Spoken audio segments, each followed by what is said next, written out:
May buntag sa inyong tanan, mga Bisayang gamay. Once again, inyong higala, si June, born in July, aka Bisayang gamay.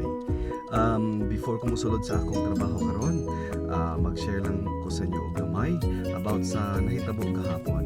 Si Bisayang gamay nag-host sa PCOO Freedom of Information event sa Shamli Hotel diri sa London. Mga kaigsuunan, ako lang ning i-grab na opportunity para mangayo sa inyo og mga sugyot para mapanindot nato nga to ang page nga Bisayang gamay.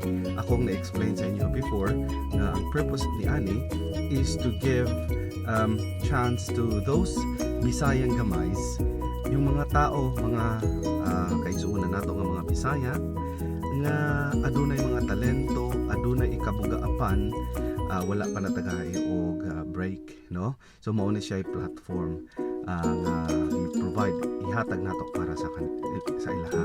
So kung aduna ka mo mga kaigsuunan naman sa Pilipinas o wherever sa kalibutan, i-PM lang ninyo ang Bisayang gamay, ilang pangalan, ilang contact details para ato silang ma-istorya, ato silang ma-interview, ug ato silang i-feature diri sa atong Bisayang gamay page.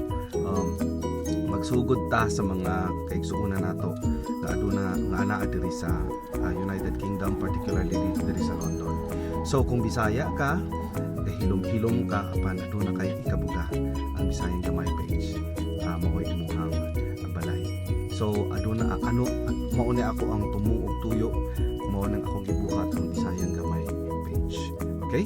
So daghan kayong salamat sa inyong pag-like, pag-follow sa ato ang page. Once again, June Digamon aka Bisayang gamay.